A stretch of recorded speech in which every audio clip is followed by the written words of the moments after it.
Friot nous montre. Cet exemple merveilleux, vraiment merveilleux parce qu'il est pédagogique, il est bien dans l'axe, il sert à montrer ce qui nous manque.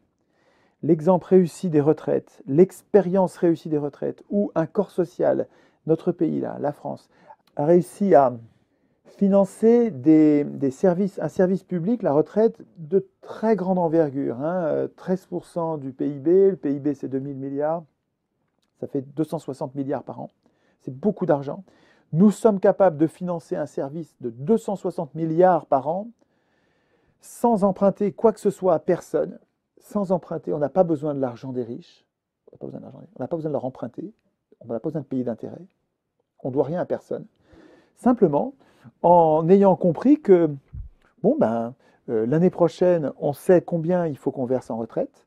L'année prochaine, dans 20 ans, on ne sait pas, mais de l'année prochaine, on sait très bien combien il faut qu'on verse en retraite. On sait très bien combien on va avoir de salaires distribués. Donc, il suffit de faire la division de ce dont on a besoin, ce qui peut rentrer dans les caisses et de ce dont on a besoin.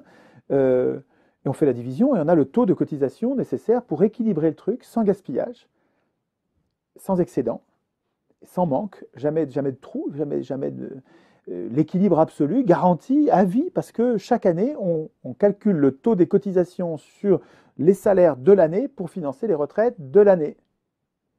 Pas besoin de l'argent accumulé par les riches avant, pas besoin de l'argent futur des riches plus tard. Non, non, pas besoin d'emprunter de l'argent. C'est pas anticapitaliste. Le système des cotisations, qui est le système des retraites, le système des cotisations, c'est un système acapitaliste. C'est un système par lequel un corps social finance son économie sans avoir besoin de l'argent des riches. C'est pas une trouvaille, ça?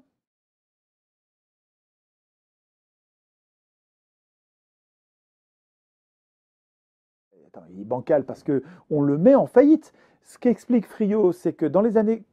Le système est équilibré par construction. Il ne peut pas être en faillite. Tous les ans, on a une croissance de 2-3%. Et là-dessus, il s'agit de prendre chaque année, quand on a une population qui vieillit, il faut augmenter légèrement le taux des cotisations retraite. Il faut les augmenter, mais c'est très léger si vous faites ça chaque année. C'est un pouillème, 2%. Donc vous augmentez un petit peu, vous le prenez sur la croissance, il vous reste encore beaucoup de croissance, c'est indolore. Pour le corps social, c'est indolore de prélever sur la croissance le petit peu qu'il faut pour que le système des retraites et les autres systèmes soient équilibrés, c'est rien. Mais plus le diable en a, plus le diable en veut. Ces salauds du MEDEF ont réussi à obtenir de ces salauds du gouvernement de geler les cotisations retraite, les cotisations patronales, retraite dans les années 90.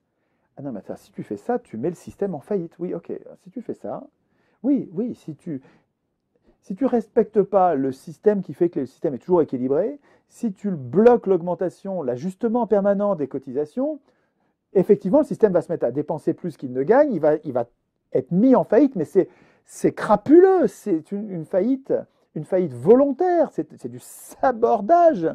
Nos élus, les gens qui nous représentent, ont mis en faillite crapuleuse le système des retraites. C'est pas du tout une faillite nécessaire, c'est pas le système qui est mal pensé, c'est que nous sommes trahis par nos maîtres.